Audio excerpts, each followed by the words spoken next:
I'm directing the Department of Justice to implement a plan to stop crime and crimes of violence against law enforcement officers.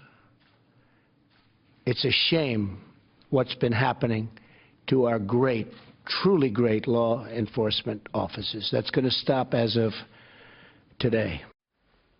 You know, there were many on the left who seized on this today to say that the president has not spoken out for those who have been attacked by police, and that this is sort of getting it backwards.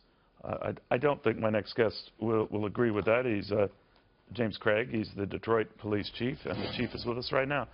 What did you make of that? Very good to have you, sir. What did you make of that reaction from some on the left that this was tilted toward the police and not the victims of police, you say? You know, sadly, I'm not surprised. I wish I could say, and that's been the problem. When you talk about the anti-police rhetoric, and you talk about the issues that we've seen over the last couple of years here in America involving our law enforcement officers, law enforcement has been painted with a broad brush. One bad incident, or one incident that's not a bad incident, and law enforcement is corrupt, they're violent, and they're attacking the community. And it is so unfortunate that that's the kind of response. Where's the outcry? You know, Neil, I had 2 officers murdered in the last quarter of last year. And certainly the Detroit community, you know, stepped up and certainly gave a lot of support. But we need more. Police officers shouldn't go to work wondering whether or not they're going to make it home. There's a problem. And so the highest level of leadership needs to step up. And certainly I had a chance to listen to President Trump at Major City Chiefs yesterday. He visited with us.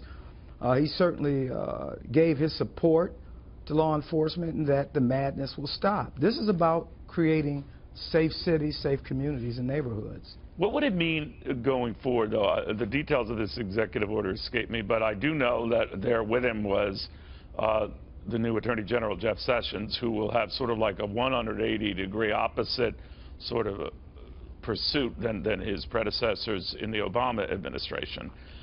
What do you envision him doing? I know where there is, sadly, you know, an incident, and they always happen, as you know.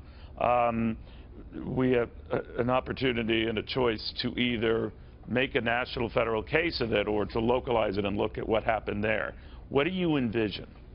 You know, what I think, and the shift needs to happen, I think we need to focus on hiring the right police leaders in the various cities.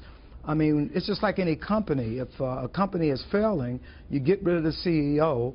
In this case, you put the right police chief and the right executives in the seat to do the job the way it needs to be done. And many of our departments have civilian oversight anyway.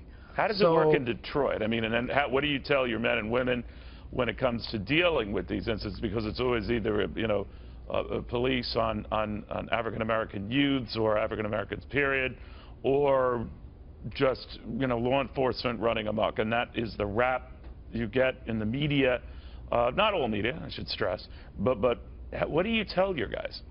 Well, first of all, Detroit Police Department is considered a constitutional police department, and we've gone in and provided the necessary leadership.